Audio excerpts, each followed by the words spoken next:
Samajwadi party के मुखिया अखिलेश यादव ने लखनऊ में बैंक लॉकर तोड़कर चोरी हुए मामले पर भाजपा सरकार को घेरा है। उन्होंने कहा कि जितने भी गलत काम आज यूपी में हो रहे हैं, जितना भी अपराध हो रहा है, उसमें कहीं ना कहीं भारतीय जनता पार्टी के नेता शामिल हैं। उन्होंने कहा कि यूपी में जितने भी जमीनों पर कब्जा हो रहा है, इन सब में भाजपा वालों का हाथ है। उन्होंने कहा कि आज यूपी में चोरी डकैती इतनी बढ़ गई है कि आम जनता ऐसी कल्पना भी नहीं कर सकती। उन्होंने कहा कि पुलिस उन चोरियों को रिकॉर्ड तक नहीं कर रही। आज सुनने को मिल रहा है कि लखनऊ के एक बैंक में लॉकर तोड़कर चोरी हो गई। जब से बीजेपी की सरकार आई है, ये पहली बार बैंकों में चोरी नहीं और डकैती नहीं हो रही। उन्होंने कहा कि पहले गाजियाबाद बैंक में लॉकर तोड़कर चोरी, इसके बाद कानपुर में और इसके बाद बनारस और सहारनपुर में लगातार बैंक में चोरियां होती आ रही हैं। क्या नहीं लगता कि नेताजी को 12 वेतन मिलना चाहिए?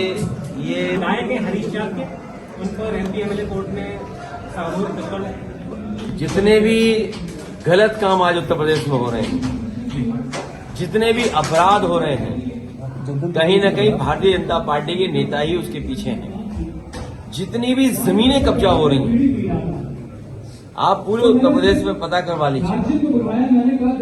जहां भी जमीनों के घोटाले या जमीनों का कब्जा होना, आप उसमें भारतीय जनता पार्टी के लोगों को पाएंगे।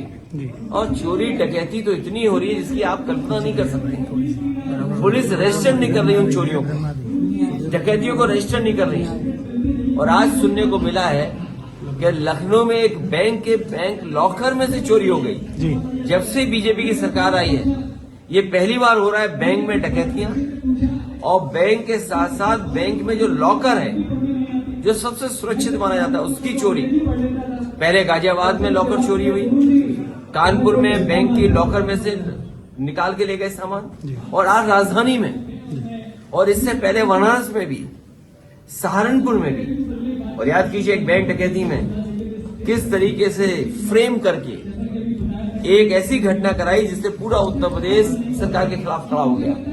आपने एक फेक एनकाउंटर किया था, और इस फेक एनकाउंटर को बैलेंस करने के लिए आपने एक और एनकाउंटर किया। ये वो सरकार है जो कानून से नहीं चल रही, नियम पालन नहीं कर रही, या संविधान के रास्ते पर सरकार नहीं है। Bureau report, R express Bharat.